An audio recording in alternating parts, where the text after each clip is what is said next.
अस्सलाम वालेकुम। कैसे हैं आप लोग? उम्मीद करता हूं कि आप लोग बखैरियत होंगे।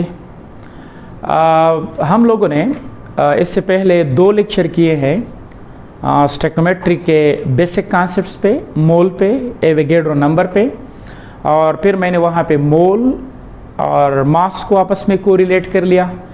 तो पहले 2 लेक्चर इसमें मोल के रिगार्डिंग जितनी भी चीज़ें हैं वहाँ पे मैं बहुत क्लियरली बात कर चुका हूँ। लेकिन अब मैंने यहाँ पे देखा है कि अक्सर हमारे एफएससी के स्टूडेंट या हमारे एमडीकेट के स्टूडेंट वो कुछ चीज़ों में बहुत ज़्यादा प्रॉब्लम्स फेस करते हैं। मसलन जब उनसे पूछा जाता है कि नंबर ऑफ़ मोल्स के अंदर नंबर ऑफ़ पार्टिकल्स कितने होंगे, मास कितना होगा, हम नंबर ऑफ़ मोल्स को वॉल्यूम के साथ कैसे कोरिलेट कर सकते हैं, हम ग्राम्स और एएमयू को कैसे कोरिलेट कर सकते हैं, तो फिर स्टूडेंट्स बहुत ज़्यादा प्रॉब्लम्स का शिकार हो जाते हैं। तो मैं आज के लेक्चर में जो पहले 2 लेक्चर सोचे हैं मोल पे, उनको भी डिस्कस करूँगा, उनका एप्लीकेशन करूँगा। लेकिन मैं आज मेनली आप लोगों को बताऊंगा कि एएमयू और ग्राम के दरमियान क्या रिलेशनशिप है। मैं कन्वर्जन फैक्टर पे बात करूंगा। फिर मैं ज़्यादातर आज कंसेप्चुअल चीज़ें जो एमडीकेट में मोल्स के हवाले से पूछी जा सकती है उस पर ही बात करूंगा। लिहाजा एंड तक देखें और अच्छी तरीके से देख लें। तो मेरा स्टार्ट जो मैं शुरू करने जा रहा हूँ वो है मेरे साथ कन्वर्जन फैक्टर। मेरा पहला पॉइंट यह है कि व्हाट इज़ कन्वर्जन फैक्टर। ये सबसे इम्पॉर्टेंट पॉइंट है। अगर आप इसको सीख लें तो आपके लिए कैलकुलेशन काफ़ी आसान हो जाएंगे। तो लिहाजा we are here for conversion factor. तो we are here for conversion factor. Conversion factor ये काफ़ी इम्पॉर्टेंट आइडिया है। इस पे हम मोल को भी एक्सप्लेन करेंगे, बहुत सी चीज़ें एक्सप्लेन कर लेंगे। लिहाजा try to pick the point. Conversion factor हम एक फैक्टर बनाते हैं। क्यों बनाते हैं? जब हम एक यूनिट को दूसरे यूनिट में कन्वर्ट करते हैं तो हम क्या कुछ मल्टीप्लाइड कर ले कि मकदार वही रहे, सिर्फ यूनिट चेंज हो जाए। फॉर एग्ज़ाम्पल अगर मेरा मास 80 किलोग्राम है, अगर मैं इसको ग्राम में कन्वर्ट कर लूँ तो ग्राम में कन्वर्ट होने से मेरा मास न बढ़ेगा न कम होगा। लेकिन जब इसको मैं एक और यूनिट में एक्सप्रेस कर लूँ तो ये चला जाएगा ग्राम में। तो ग्राम में अब मेरा मास कितना बनता है, तो अब मैं ग्राम और किलोग्राम को इजीली कैसे कन्वर्ट कर सकता हूँ। For that I need some factor. उस फैक्टर को हम नाम देते हैं कन्वर्जन फैक्टर। कन्वर्जन फैक्टर के ज़रिए हम एक क्वांटिटी को विद यूनिट कन्वर्ट कर लेते हैं into another unit. Same quantity को हम एक अनदर यूनिट में कन्वर्ट कर लेते हैं। तो वो जो फैक्टर हम मल्टीप्लाइड कर लेते हैं, this is called conversion factor. ये काफ़ी इम्पॉर्टेंट है। और कन्वर्जन फैक्टर का स्टार्ट आप कहाँ से लेंगे? इसका स्टार्ट हमेशा के लेंगे आप कहीं बेसिक रिलेशनशिप से। फॉर एग्ज़ाम्पल आपको मैं कहता हूँ कि लेट सपोज आपके साथ 6 यानी आवर है, यू हैव 6 आवर्स, आपके साथ 6 आवर्स हैं। अब मैं कहता हूँ कि ये 6 आवर्स में आपके साथ मिनट्स कितने होंगे। अब ये है मेरे साथ गिवन क्वांटिटी, ये है मेरे साथ गिवन क्वांटिटी, और मुझसे मांगी जा रही है कि ये कितने सेकंड के बराबर है। यानी मेरा नेक्स्ट सवाल ये है कि इसमें सेकंड्स कितने आएंगे। यानी आई एम हेयर कि मैं ये मालूम कर लूँ कि इसमें मिनट कितने होंगे। For example I am here for minute, कि इसमें मिनट्स कितने होंगे। अब यहाँ पे मैं इस 6 आवर्स को जब मिनट में कन्वर्ट करना चाहूँ तो मैं यहाँ पे एक फैक्टर बनाना चाहता हूँ। और फैक्टर हमेशा के लिए मुश्तमिल होगा न्यूमरेटर पे और डिनोमिनेटर पे। ये कैसे होगा? तो हमेशा के लिए स्टार्ट लेना होगा एक बेसिक क्वांटिटी से। अब बेसिक क्वांटिटी मेरे साथ ये है जो कि एच और मिनट को कोरिलेट कर सकता है कि मेरे साथ 1 आवर में 60 मिनट्स होते हैं। यानी 1 आवर कंसिस्ट ऑफ 60 मिनट्स। लिहाजा मैं अब इसको इस तरह से लिख सकता हूँ बहुत ईजीली कि मेरे साथ ये है सॉरी दिस इज़ 1 आवर, तो 1 hour is equal to 60 minute. ये मेरे साथ बुनियादी रिलेशनशिप है। तो कन्वर्जन फैक्टर अब आप इससे कैसे बनाएंगे? इसको मैं अगर इस तरह से लिख लूँ कि अगर मैं दोनों साइड को 60 मिनट पे डिवाइड कर लूँ तो 1 is equal to 1 divided by hour divided by 60 minute. ये मैंने क्या कर लिया कि मैंने दोनों साइड को 60 मिनट पे डिवाइड किया, तो 1 आवर डिवाइडेड बाई 60 मिनट। अब ये मेरे साथ जो आ गया, this is called conversion factor. तो कन्वर्जन फैक्टर बेसिकली न्यूमरेटर और डिनोमिनेटर के दरमियान जो आपके साथ एक क्वांटिटी है उनके डिफरेंट यूनिट और इनके जो डिफरेंट इक्विलिटी है इनके दरमियान एक रेशो है। बिकॉज 1 और 60 ये आपस में बराबर है, 60 minute is equal to 1 hour. तो इस इक्विलिटी यानी ये दो इक्विलिटी के दरमियान जो मेरे साथ एक रेशो है, this is my conversion factor. तो क्या ये 1 के बराबर है? हाँ, कॉमन सेंस भी यही कहता है कि ये 1 के बराबर है। बिकॉज 1 आवर, अगर कोई बंदा इसको इस तरह से लिख लें कि 1 आवर और वो 60 मिनट की जगह लिख लें 1 आवर, तो hour cancel, 1 divided by 1 it is equal to 1। लिहाजा अगर मैं आपको कहूँ अब 1 आवर डिवाइडेड बाई 60 मिनट ये बराबर है 1 के, तो बिल्कुल ये बात ठीक है, इसमें किसी किस्म की गलती नहीं है। अच्छा, अब अगर ये बात ठीक है तो हम इसको फिर आगे कैसे प्रोसीड कर सकते हैं? अगर कोई बंदा कहे कि ओके कन्वर्जन फैक्टर बराबर है 1 डिवाइडेड बाई h, ये दूसरा बंदा कहता है कि नो, मैं इसको इस तरह लिख लेता हूँ कि मैं इसको डिवाइड कर लेता हूँ 1 आवर पे, तो 1 इज इक्वल टू ये आपके साथ 60 मिनट और मैं इसको डिवाइड कर लेता हूँ डिवाइडेड बाई 1 आवर।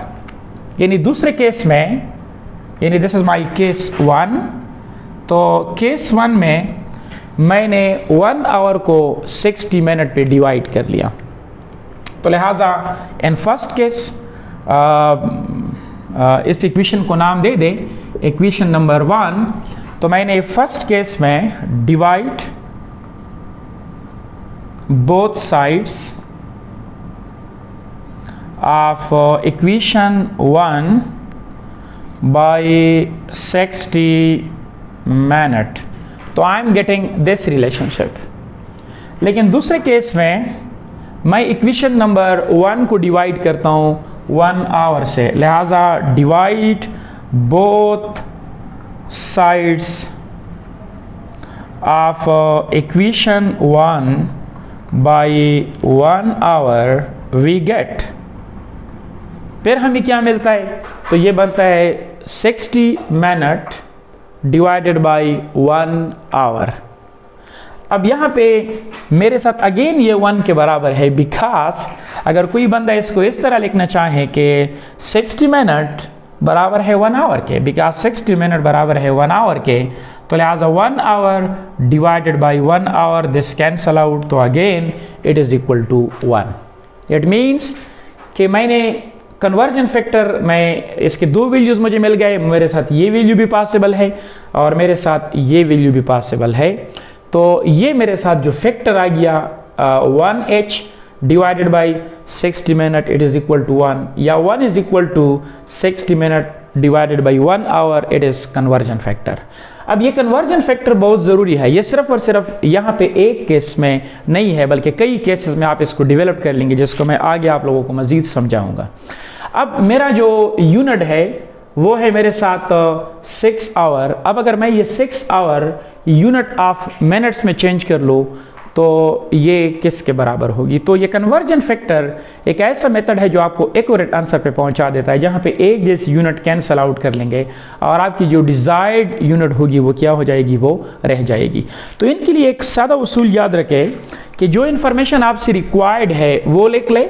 यानी मैं ये लिख सकता हूँ कि इन्फॉर्मेशन रिक्वायर्ड जो आपसे पूछा जा रहा है, इन्फॉर्मेशन ये आपके साथ रिक्वायर्ड इंफॉर्मेशन रिक्वायर्ड, ये बराबर होगा किस चीज़ के, जो इंफॉर्मेशन आपको दिए जाते हैं, इंफॉर्मेशंस गिवन जो आपको दिए जाते हैं, या गिवन इंफॉर्मेशन या इंफॉर्मेशन या गिवन इंफॉर्मेशन मैं लिख सकता हूँ गिवन इंफॉर्मेशन।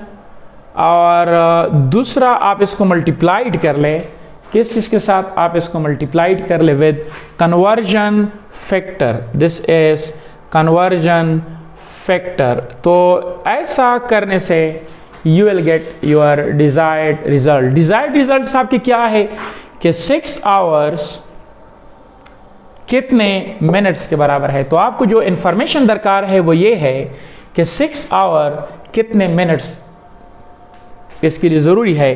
तो आपको साथ गिवन इंफॉर्मेशन क्या है, गिवन इंफॉर्मेशन है आपके साथ 6 आपके साथ आवर। तो आप इसको लिख लेंगे 6 आवर मल्टीप्लाइड बाई, अब सवाल ये है कि दो किस्म के कन्वर्जन फैक्टर आ गए। एक conversion factor 1h divided by 60 minute का आ गया, और दूसरा कन्वर्जन फैक्टर मेरे साथ आ गया 60 मिनट डिवाइडेड बाई 1 आवर। लेकिन एक बात याद रखें कि कन्वर्जन फैक्टर में जो अननोन क्वांटिटी होगी, यानी जो डिजायर्ड क्वांटिटी होगी, उसको आप लेके न्यूमरेटर में, और जो आपको दरकार ना हो, जिसको आप ख़त्म करना चाहते हैं, तो उसको आप लेके डिनोमिनेटर में। अब हमें दरकार है मिनट, तो अगर आप देख ले इस कन्वर्जन फैक्टर में आवर ऊपर है और मिनट नीचे हैं, लेकिन दूसरे कन्वर्जन फैक्टर में आपके साथ 60 मिनट ऊपर है और आवर नीचे हैं। तो आप लोग बताएं कि हमारे साथ कौन सा जो है वो बेहतर होगा। अगर आप यहाँ पे देख लें तो ये हमारे लिए रिक्वायर्ड है, बिकॉज मैं आवर को कैंसिल करना चाहता हूँ, तो मैं लिख लूँगा कन्वर्जन फैक्टर। कन्वर्जन फैक्टर 2 है, लेकिन मैं ये इस्तेमाल नहीं करूँगा, मैं ये इस्तेमाल करूँगा। लिहाजा मैं इसको इस तरह लिख सकता हूँ कि 60 मिनट ये मेरे साथ है जो मुझे दरकार है, इंफॉर्मेशन रिक्वायर्ड में है, और मैं इसको लिख सकता हूँ डिवाइडेड बाई, मैं इसको लिख सकता हूँ 1 आवर। क्या ये कन्वर्जन फैक्टर है? हाँ है, because again it is equal to 1। ये हमें पता है कि 1 के बराबर है, और आप 1 अगर किसी चीज़ के साथ मल्टीप्लाइड कर ले तो 1 के मल्टीप्लाइड होने से उसकी जो इंट्रिंसिक वैल्यू है, जो बुनियादी वैल्यू है, वो चेंज नहीं होती है। अगर ये 6 आवर मिनट में कन्वर्ट हो जाए, लेकिन डिजिट इसका चेंज हो जाएगा, लेकिन इसकी जो बुनियादी क्वांटिटी है वो चेंज नहीं होगी। तो लिहाजा मैं 1 आवर और 1 आवर को क्या कर लूँगा, कैंसल आउट कर लूँगा। तो ये मेरे साथ बनेगा 6 और ये मल्टीप्लाइड बाई 60 मिनट। तो लिहाजा ये आपके साथ अब योर रिक्वायर्ड इंफॉर्मेशन है, और रिक्वायर्ड इंफॉर्मेशन आपको मिल गए। तो लिहाजा कन्वर्जन फैक्टर मैं आपको ये कहूँगा कि ये स्टोइकियोमेट्री का सबसे इम्पॉर्टेंट पॉइंट है, और हमारे बुक्स में अक्सर इस पे बहुत कम बात की जाती है। तो इसलिए मैं आज कोशिश करूंगा कि मैं मोल्स और AMU ये आपको समझाऊं, ताकि आप कोई भी MCQs का अच्छा सा बुक फॉलो करना चाहें, आपको इसमें कोई मसला ना हो। स्टार्ट में ये आप लोगों को थोड़ा सा हार्ड लगेगा, मुश्किल लगेगा, लेकिन कुछ टाइम के बाद ये आपके साथ, यानी आप लोग इसके साथ एडजस्ट हो जाएंगे, और आप विद नो टाइम में इसका आंसर करेंगे।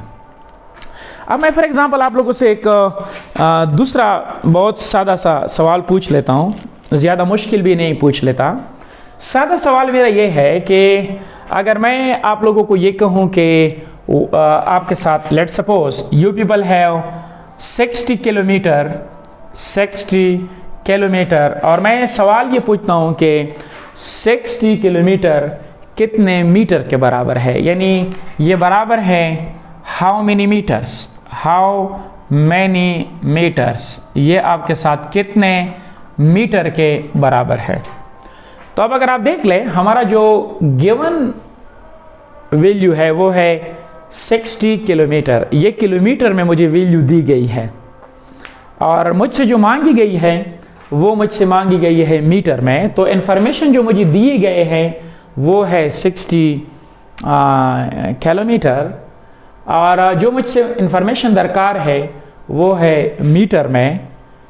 अब गिवन इंफॉर्मेशन तो ऑलरेडी मुझे पता है, गिवन इंफॉर्मेशन आई हैव, ये ऑलरेडी मुझे मालूम है, लेकिन अब आप लोग मुझे बताएं कि कन्वर्जन फैक्टर हम बता सकते हैं? हाँ बता सकते हैं। मैंने आपको पहले ही से बता दिया है कि कन्वर्जन फैक्टर हमेशा के लिए इक्विलिटी से आप लोगों ने तलाश करना होगा। कोई एक वैल्यू सेम मतलब है कि सेम क्वांटिटी की ये किसी और इक्विलिटी के साथ बराबर होगी। लेकिन आप लोगों ने ये गलती भी नहीं करनी है कि आप मीटर से इसको किसी और चीज़ के साथ यानी किलोग्राम वगैरह में ले आए। नो, सेम लेंथ की यूनिट में ही आप लोगों ने चीज़ों को तोलना होगा ताकि इक्विलिटी बरकरार रहे। मैं सादा अल्फाज में ये कहूँगा ताकि इक्विलिटी हमारी बरकरार रहे। अब हमें ये पता है कि 1 किलोमीटर, ये हमें पता है, यानी वी नो कि 1 किलोमीटर ये हमारे साथ बराबर है 1000 और ये हमारे साथ मीटर। तो लोग कभी कभी 1000 को इस तरह भी लिख लेते हैं 10⁻⁻⁻ मीटर। ये तो मेरे साथ बुनियादी रिलेशनशिप बन गया। अब कन्वर्जन फैक्टर का आसान तरीका यह है कि इसका और इसका रेशो हमेशा के लिए 1 होगा। अब ये दो कन्वर्जन फैक्टर आपके साथ बन सकते हैं। 1 कन्वर्जन फैक्टर इस तरह हो सकता है कि आप दोनों साइड को 10⁻³ मीटर पे डिवाइड कर लें, तो ये आ जाएगा आपके साथ 1 किलोमीटर डिवाइडेड बाई 10⁻³ मीटर। ये 1 के बराबर है और मेरे ख्याल में इस पर कोई ऑब्जेक्शन भी नहीं कर सकता है, बिकॉज 10⁻³ मीटर की जगह आप लगाएं 1 के, तो 1 kilometre divided by 1 kilometre, this cancel out, it is equal to 1। लिहाजा 1 बराबर है kilometre divided by 10⁻³ metre. This is 1 conversion factor, conversion है आपके साथ कन्वर्जन फैक्टर। दूसरा आपके साथ ये है कि 1 इज इक्वल टू, तो अगर मैं इस तरह कर लूँ कि 10⁻³ मीटर को मैं 1 किलोमीटर पे डिवाइड कर लूँ, तो again I get same result. लिहाजा मैं इसको इस तरह भी लिख सकता हूँ कि 10⁻³ मीटर डिवाइडेड बाई 1 किलोमीटर। तो ये भी मेरे साथ और ये भी मेरे साथ ये बराबर है 1 के। तो किसी भी दो यानी जो आपके साथ इक्विलिटी दो जो होती है, इनके दरमियान दो कन्वर्जन फैक्टर बनेंगे। एक कन्वर्जन फैक्टर ये पॉसिबल है और दूसरा ये पॉसिबल है। अब यहाँ पे देख लें, आप लोगों के साथ मैंने बता दिया है कि 60 किलोमीटर बराबर है हाउ मेनी मीटर के। तो मुझे दरकार है ये यूनिट। लिहाजा मेरा फॉर्मूला है गिवन इंफॉर्मेशन। तो गिवन इंफॉर्मेशन में मेरे साथ है 60 किलोमीटर, तो मैं इसको लिख लेता हूँ 60 और ये मैं लिख लेता हूँ किलोमीटर। ये हो गया मेरे साथ 60 किलोमीटर। ओके, अच्छा 60 किलोमीटर तो ये मेरे साथ हो गया, लेकिन अब कन्वर्जन फैक्टर मैं ये इस्तेमाल कर लूँ या ये इस्तेमाल कर लूँ, तो जो यूनिट आप मालूम करना चाहते हैं, जो आपको दरकार है, इसके न्यूमरेटर में लेके आऊँ और जिसको आप कैंसिल करना चाहते हैं कन्वर्जन फैक्टर वाला, उसको डिनोमिनेटर में लिख लो। तो मुझे कौन सा यूनिट दरकार है? मीटर। तो यहाँ पे देख ले, इस कन्वर्जन फैक्टर में ये मीटर ऊपर है और इसमें ये मीटर नीचे है। तो अगर मुझे जो दरकार है उसको आपने न्यूमरेटर में ही लिखना है। तो लिहाजा मैं इसको लिख लूँगा कि मल्टीप्लाइड बाई, इसको मैं लिख लूँगा 10⁻³ मीटर डिवाइडेड बाई 1 किलोमीटर। तो ये आ जाएगा आपके साथ 60 किलोमीटर। ये है आपके साथ, ये बराबर किस चीज़ के होगा? तो ये बराबर हो जाएगा आपके साथ किलोमीटर किलोमीटर कैंसल आउट। तो जो इन्फॉर्मेशन रिक्वायर्ड है ये बनेगा 60 मल्टीप्लाइड बाई 10⁻³ मीटर। तो अगर आप यहाँ पे देख लें तो ये हमारे आंसर तक हमें डायरेक्टली पहुँचा देता है। तो लिहाजा ये एक आइडिया था जिसके ज़रिए आप तमाम के तमाम इक्वलिटीज़ को एक दूसरे में कन्वर्ट कर सकते हैं बग़ैर किसी टेंशन के। लेकिन आप लोगों ने दो या दो से यानी जो इक्वलिटीज़ है वो आप लोगों ने हमेशा के लिए क्या करनी होगी? याद रखनी होगी और इस पे आप लोगों ने काम करना होगा। अब मैं यही बातें अप्लाई करना चाहता हूँ फॉर केमिस्ट्री। तो केमिस्ट्री में एक लफ्ज़ आप लोगों ने इस्तेमाल किया होगा और ये अक्सर मैंने देखा है कि हमारे स्टूडेंट को इसमें बहुत बड़ा मसला होता है और अक्सर मैंने देखा है कि वो प्रॉब्लम्स में रहते हैं। तो काइंडली मेरे इन बातों को गौर से अंडरस्टैंड कर ले, तो मुझे यकीन है कि आप लोगों को फिर किसी किस्म के MCQs में मसला नहीं होगा और न इंशाल्लाह किसी न्यूमेरिकल में आप लोगों को मसला होगा। लेकिन मेरे बातों पर ज़रा गौर कर लें।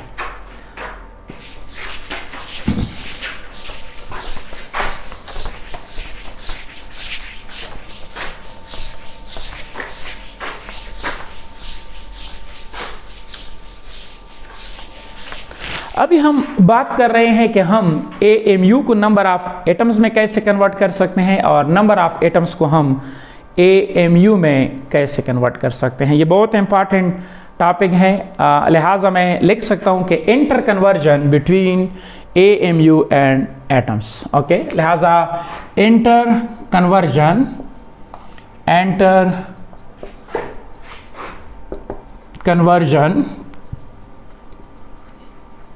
between number of atoms and AMU, ये हमारा टॉपिक है जिसको अब मैं आप लोगों को समझाऊंगा with the help of conversion factor method. कैसे? फॉर एग्जांपल आपको ये ऑलरेडी पता होगा, जिसमें हमें कन्फ्यूजन नहीं होना चाहिए। AMU को मैं अपने लेक्चर के पहले लेक्चर में मैं इसको एक्सप्लेन कर चुका हूँ कि अगर आप कार्बन 12 का एक एटम ले लें, यानी कार्बन 12 का एक एटम, उनका मास आप ले लें और फिर आप इसका 12वां हिस्सा ले लें, 12 पार्ट्स, तो इसका जो मास होगा it will be equal to 1 AMU। लिहाजा मैं ये लिख सकता हूँ कि ये आपको अब एंड तक इसमें रहना है, तो मैं ये लिख सकता हूँ कि 1 AMU ये मेरे साथ बराबर होगा 1.66 10⁻⁻24 ग्राम। ये बात बहुत इंपॉर्टेंट है, बल्कि मैं इस पे बार बार ही बात करूँगा, इसलिए इसको ज़्यादा फोकस कर ले। एक बात और कि मैंने अपने पहले लेक्चर में इसकी जगह लिख लिया है 1.66, कुछ डिजिट और भी लिखे हैं लेकिन उसको लिखना मुश्किल है, हम अप्रॉक्सीमेटली इसको बराबर कर लेते हैं 1.66 10⁻⁻24 ग्राम। अब अगर आपसे कोई बंदा आपसे पूछे कि क्या ये इक्वलिटी है, हाँ ये इक्वलिटी है, इसलिए कि 1 AMU बराबर है इसके। क्या हम इसका कोई कन्वर्जन फैक्टर भी बना सकते हैं? तो मैं कहूँगा कि हाँ जी, आप इसका कन्वर्जन फैक्टर भी बना सकते हैं। और कन्वर्जन फैक्टर न्यूमरेटर और डिनोमिनेटर के दरमियान जो है वो रेशो होगा, लेकिन इन दो क्वांटिटीज़ का, और इनका नेट रिजल्ट होगा 1। फॉर एग्जाम्पल मैं आप लोगों को कहता हूँ कि ये 1 किसके बराबर हो सकता है, तो आप इस तरह कर ले कि दोनों साइड को 1.66 10⁻⁻24 ग्राम, इस दोनों साइड को डिवाइड कर लें, तो मैं इसको लिख सकता हूं कि 1 AMU डिवाइडेड बाई 1.66 10⁻⁻24 ग्राम। ये मेरे साथ एक कन्वर्जन फैक्टर बन गया, बिकॉज अगर आप ये देख ले, दिस इज 1 AMU, तो ये चीज़ किसके बराबर है, ये वैल्यू किसके बराबर है, ये भी बराबर है 1 AMU की। तो 1 AMU डिवाइडेड बाई 1 AMU, तो मैंने बताया है कि कन्वर्जन फैक्टर बराबर आना चाहिए 1 के। ये मैथमेटिकल अप्रोच है, तो लिहाजा मैं लिख सकता हूँ कि वैसे कि 1 AMU डिवाइडेड बाई, अगर कोई बंदा कहे कि मेरे साथ ये वैल्यू भी 1 AMU के बराबर है, तो आप इसको गलत नहीं कह सकते हैं, because 1 AMU is equal to this. मैं ये लिखूं या इसकी जगह लिख लूँ 1 AMU, तो this is also 1 AMU, AMU cancel out, तो मैथमेटिक्स में left hand side must be equal to right hand side, इसलिए मेरे साथ 1 AMU divided by this it is equal to 1। ये मेरे साथ एक कन्वर्जन फैक्टर है। और मेरे साथ दूसरा कन्वर्जन फैक्टर कैसे बनेगा, आप इस तरह कर ले कि इस क्वांटिटी को इस पे डिवाइड कर लें, तो ये आ जाएगा आपके साथ 1.66 10⁻⁻24 ग्राम डिवाइडेड बाई 1 AMU। तो लिहाजा 1.66 10⁻⁻24 ग्राम्स ये बराबर है, यानी डिवाइडेड बाई 1 AMU, ये अगेन 1 के बराबर है, बिकॉज 1 AMU, बिकॉज ये बराबर है 1 AMU डिवाइडेड बाई 1 AMU। यानी अगर आप इसको लिखना चाहें तो 1 AMU डिवाइडेड बाई 1 AMU, तो again left hand side is equal to right hand side के। लिहाजा मैं अब ये कन्वर्जन फैक्टर लिखूं या मैं ये कन्वर्जन फैक्टर लिखूं, दोनों जगह पे मैं ठीक हूं। अब कभी कभी जब स्टूडेंट से सवाल पूछा जाता है कि आप एक न्यूमेरिकल हल कर ले, तो वो अक्सर प्रॉब्लम्स में रहते हैं। अक्सर हम एक तरीका इस्तेमाल करते हैं जो आसान है, लेकिन मैं वो भी समझाऊंगा और साथ साथ ये कन्वर्जन फैक्टर का तरीका भी आप लोगों को समझाऊंगा। मसलन आप लोगों को मैं कहता हूं कि अच्छा मेरे साथ वाटर का एक मॉलिक्यूल है, या वाटर का एक, यानी for example one molecule of water, one molecule of water. For example मैं कहता हूं कि ये आपके साथ वन मॉलिक्यूल ऑफ वाटर है, और मैं कहता हूं कि अच्छा ये जो वन मॉलिक्यूल ऑफ वाटर है इसका मास AMU में कितना है, जिसको हम नाम देते हैं मॉलिक्यूलर मास। अक्सर जब मैं लोगों से पूछता हूं कि वाटर के एक मॉलिक्यूल का मास ग्राम्स में कितना है, तो वो डायरेक्टली मुझे कह देते हैं 18 ग्राम। हालांकि 18 ग्राम एक मॉलिक्यूल का मास नहीं है। अगर 18 ग्राम का एक मॉलिक्यूल होता तो अब ज़रा इस पर गौर कर ले कि वो कितना बड़ा मॉलिक्यूल होता। क्या वो मॉइस्चर के तौर पर हवा में रह सकता? क्या हम लोग जब सांस लेते हैं तो सांस लेने के दौरान हमारे साथ वाटर्स के वेपर्स भी तो अंदर जाते हैं, तो वो कैसे नोज से पास होते? One should use common sense. लिहाजा ये जो वाटर का एक मॉलिक्यूल है, ये मॉलिक्यूल है, डिस्क्रीट यूनिट है। अब इसके अंदर जितने भी एटम्स है उन एटमों का मास लिख ले AMU में। और हमें ये पता है कि हाइड्रोजन के तक एवरेज एटॉमिक मास तकरीबन, मैं लफ्ज़ इस्तेमाल कर रहा हूँ तकरीबन, एग्जैक्ट डिजिट में नहीं लिखूंगा बिकॉज उसमें टाइम लगेगा, तो मैं इसको लिख लेता हूँ कि अच्छा दिस इज 2, ये हाइड्रोजन के है 2 एटम, और ये है आपके साथ 1 AMU, ये हाइड्रोजन के एक एटम का मास है। इट इज़ 1 पॉइंट समथिंग, लेकिन मैं इसको अप्रॉक्सीमेटली 1 लिख रहा हूँ। और इसके बाद ये आ जाएगा प्लस, मैं इसको लिख लेता हूँ 1 मल्टीप्लाइड बाई 16, और ये आपके साथ AMU बिकॉज ऑक्सीजन का एक एटम है और इनका मास है 16 AMU। तो वाटर के एक मॉलिक्यूल का mass this is 18 AMU।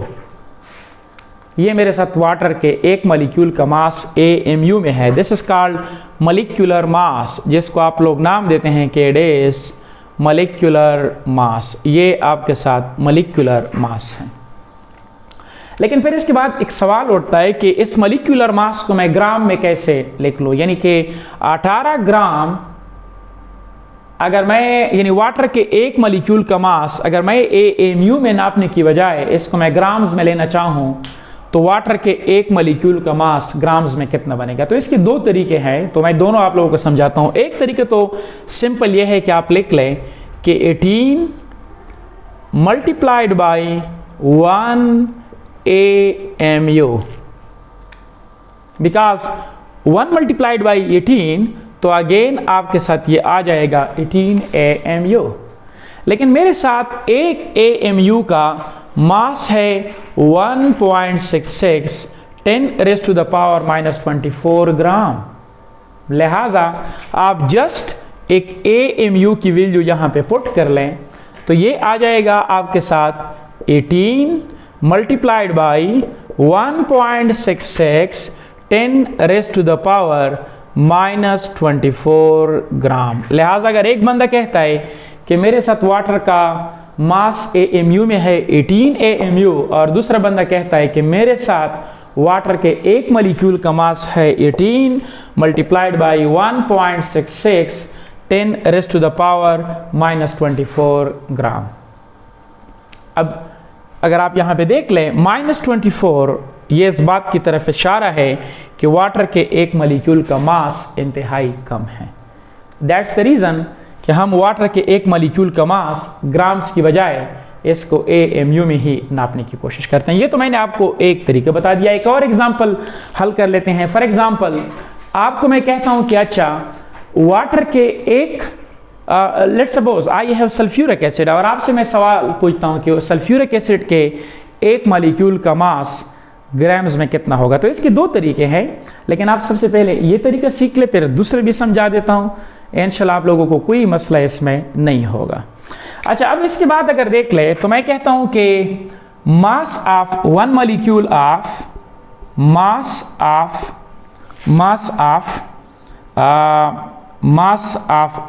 H2SO4 molecule, mass of H2SO4 molecule, mass of one molecule, molecule, या जस्ट इसको मैं लिख लेता हूँ one, mass of one molecules of H2SO4 molecule, H2SO4 molecule। लेकिन मैं सवाल ये पूछता हूँ कि इसको ग्राम्स में बताओ। तो इसका बहुत आसान तरीका है। सबसे पहले आप इसका मास AMU में लिख लें, मॉलिक्यूलर मास जिसको आप कहते हैं। मॉलिक्यूलर मास यूजुअली हम रिप्रेजेंट करते हैं AMU में। तो ये बराबर किसके हो जाएगा?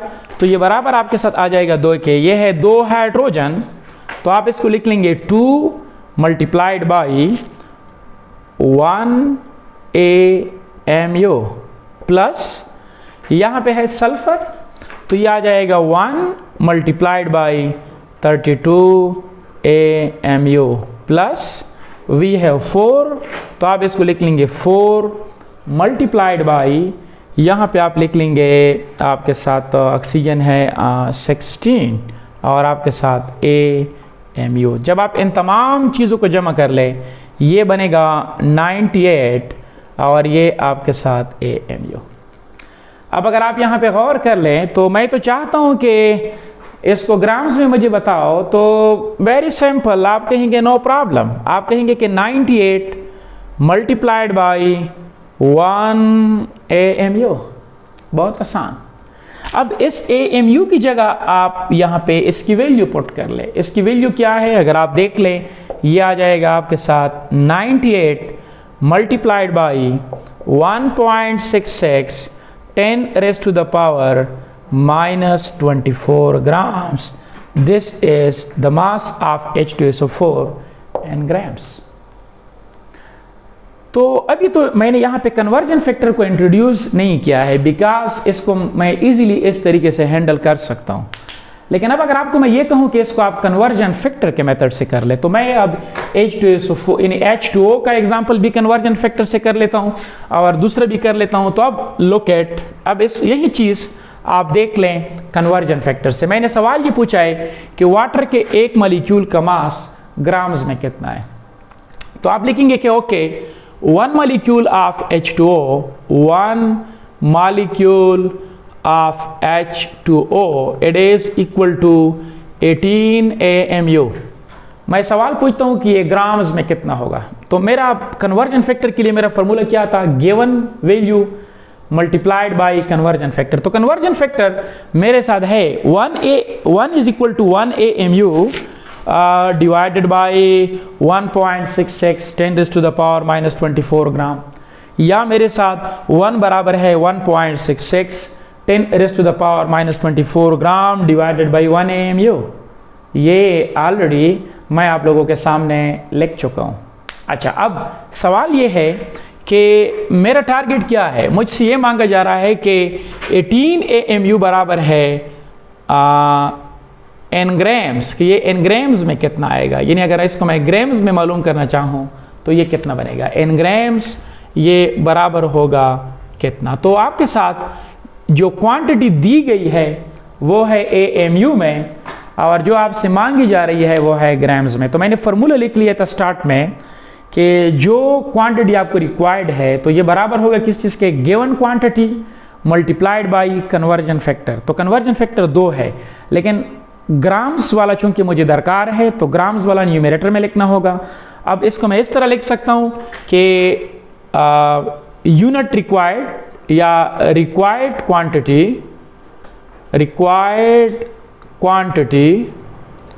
तो रिक्वायर्ड क्वांटिटी बराबर है आपके साथ कि 18 AMU कितने ग्राम्स के बराबर है। वेरी सिंपल, गिवन क्वांटिटी, तो गिवन क्वांटिटी आपके साथ है 18 AMU multiplied by conversion factor.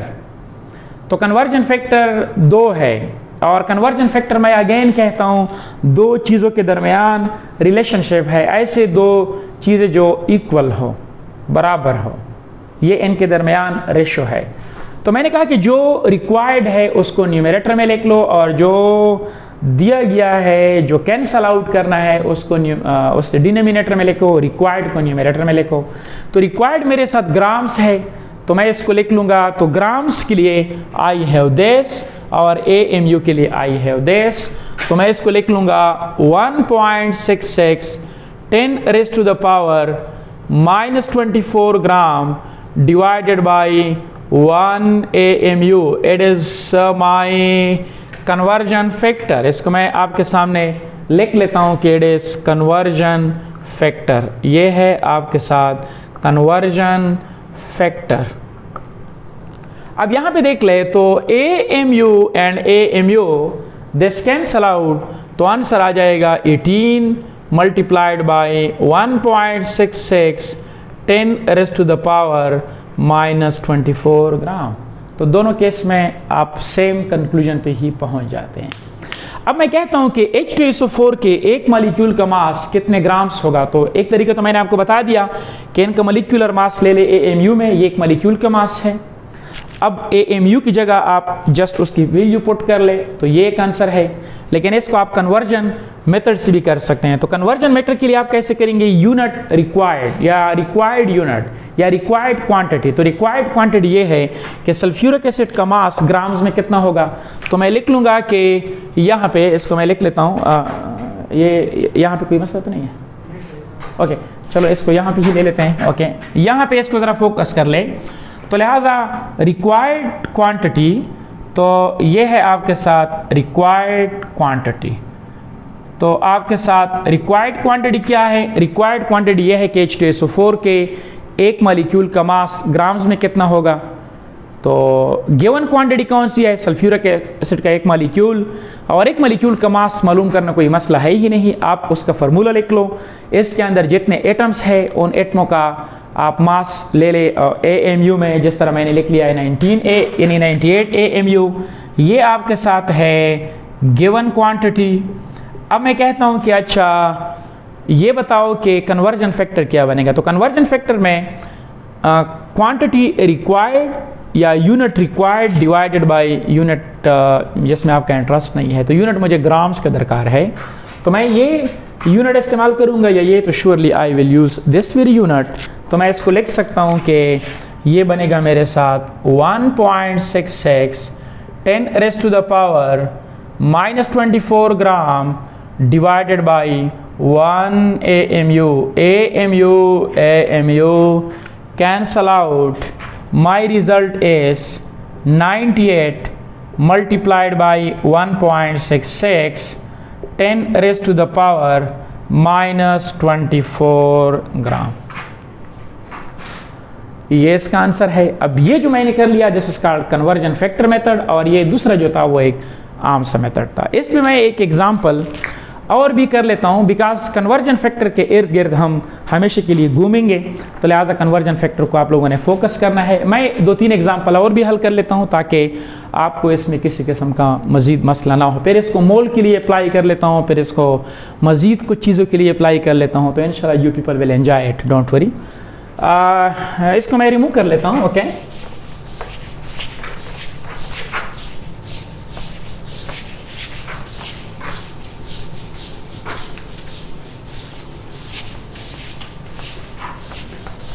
Okay मैं एक सिंपल सा क्वेश्चन यहाँ पे आप लोगों के साथ डिस्कस कर लेता हूँ।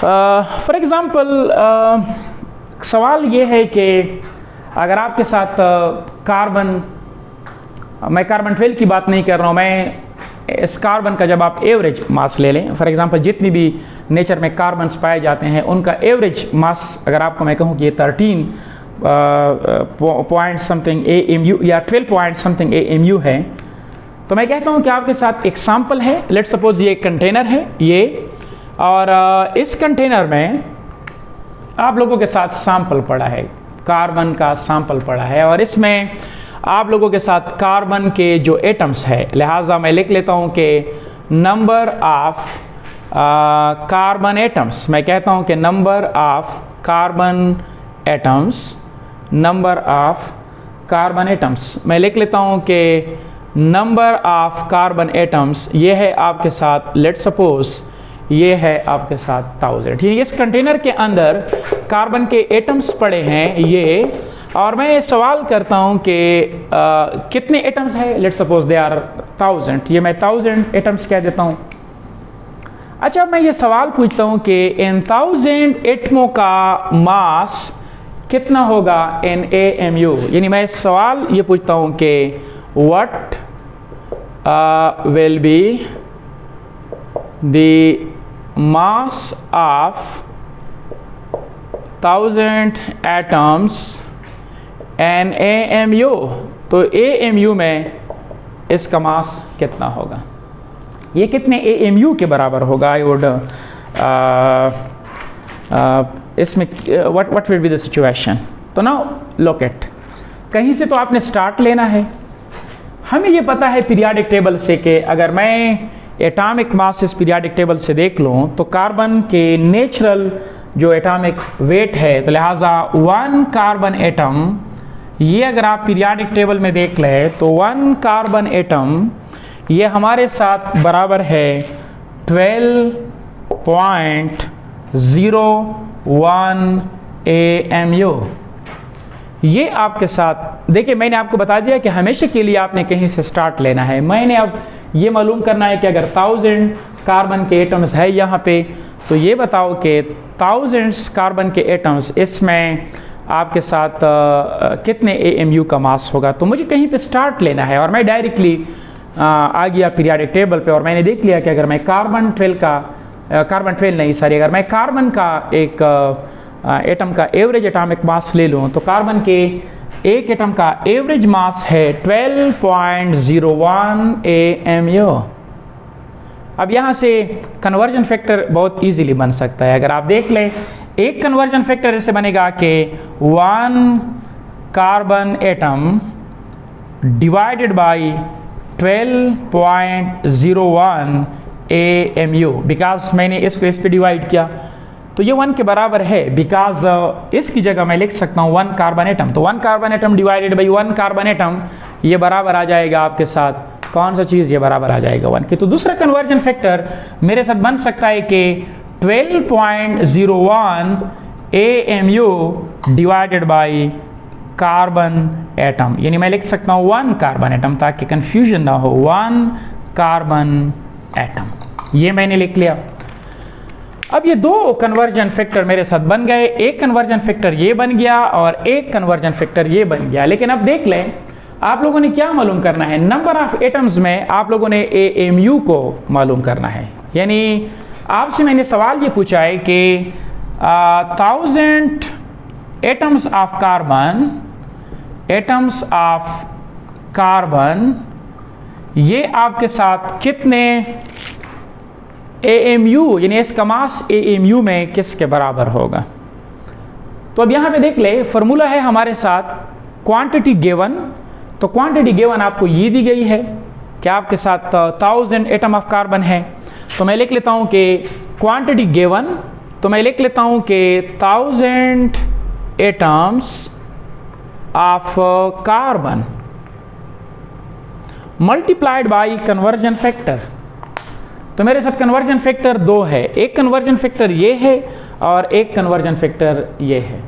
तो हम लोगों ने कौन सा कन्वर्जन फैक्टर लिखना है, अगर आप यहाँ पे देख ले, तो मुझे एटम्स ऑफ कार्बन में इंटरेस्ट नहीं है, मुझे AMU में इंटरेस्ट है। तो अगर आप देख ले AMU यहाँ पे है, तो 12 AMU divided by 1 atom of carbon, तो मैं इसको लिख लूँगा मल्टीप्लाइड बाई आपके साथ 12.01 AMU डिवाइडेड बाई, यहाँ पे मैं लिख लूँगा इसको 1 कार्बन एटम।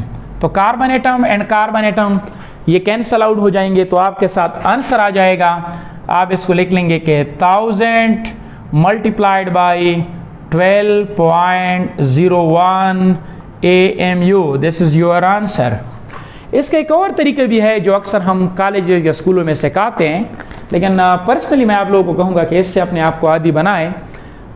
ये कोई मसला आपके लिए नहीं होगा। लेकिन इसको आप इस तरह से भी लिख सकते हैं कि आप इसके लिए लेके अच्छा मेरे साथ कार्बन का एक atom, 1 atom of carbon is equal to 12.01 AMU। तो 1000 किसके बराबर आ जाएगा? 1000 atom of carbon is equal to 1201 multiplied by 1000 AMU। तो दोनों का अगर आप देख लें आंसर सेम है, इसका भी और इसका भी। तो जो मेथड आपको अच्छा लगे उसको ही आप लोग फॉलो कर ले, लेकिन ये कन्वर्जन मेथड ये ज़रूरी इसलिए है कि कभी कभी इस किस्म के फैक्टर्स लोग पेपर में देते हैं।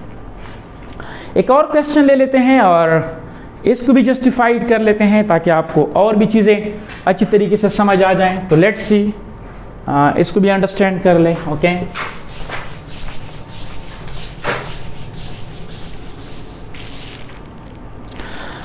अच्छा, आपके साथ एल्यूमिनियम के एटम्स हैं और सवाल ये पूछा जा रहा है कि अगर आपके साथ कहीं पे एल्यूमिनियम के 75 एटम्स है, लेट्स सपोज ये एक कंटेनर है और इस कंटेनर में आप लोगों के साथ 75 एटम्स है। मैं सवाल ये पूछता हूँ कि यहाँ पे इस कंटेनर में we have number of atoms, number of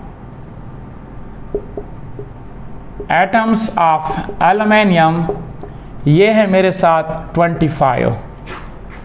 ये आपके साथ गिवन क्वांटिटी है। सवाल में ये मांग रहा हूँ कि इसका मास AMU में कितना होगा और इसका मास ग्राम में कितना होगा। मैं दो चीज़ें मांग रहा हूँ कि इसका मास AMU में कितना होगा और इसका मास ग्राम में कितना होगा। तो नाउ इस पे ज़रा गौर कर ले, इसको अंडरस्टैंड कर लें।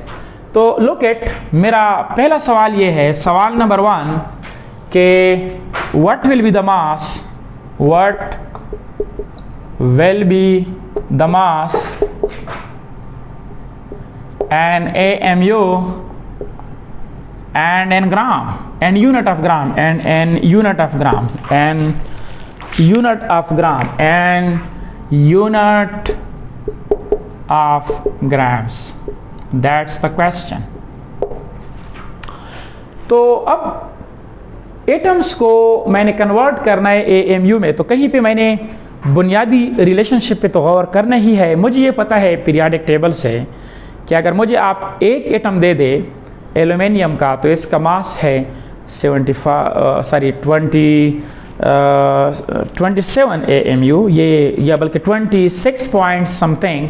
तो लिहाजा ये एक एटम का मास है। लिहाजा मैं लिख सकता हूँ कि atomic mass of aluminium, atomic mass aluminium atomic mass, just simple कर लेता हूँ, एल्यूमिनियम एटॉमिक मास ये बराबर है मेरे साथ 26.98 AMU। अब मैं सवाल ये लिख लेता हूँ कि ये बताओ कि इतने एटमों का मास कितना होगा। एक तो सिंपल तरीका है जिसको आप इजीली लिख सकते हैं कि आप लिख लेंगे कि अच्छा 1 atom of aluminium it is equal to 26.98 AMU। फिर मैं नेक्स्ट सवाल पूछूंगा कि अच्छा 75 एटम्स ऑफ एल्यूमिनियम किसके बराबर होंगे। अगर 1 एटम बराबर है इसके तो ये बराबर हो जाएगा आपके साथ 75 मल्टीप्लाइड बाई 26.98 AMU। और एक AMU किसके बराबर है वो भी आपको बताएं, ये बराबर है आपके साथ 75 और आपके साथ मल्टीप्लाइड बाई 26.98 1.66 10⁻⁻24 ग्राम। ये मुझे कहाँ से मिला? बिकॉज 1 AMU मेरे साथ बराबर है इसके। तो एक तरीका तो ये है कि आप इसको इस तरीके से कर सकते हैं। अभी इसके लिए आप कन्वर्जन फैक्टर का मेथड भी इस्तेमाल कर सकते हैं। तो कन्वर्जन फैक्टर का मेथड सीखे ज़रूर। कन्वर्जन फैक्टर का अगर आप देख लें, बाबर अच्छा पेन होनिश्ता होगा ना,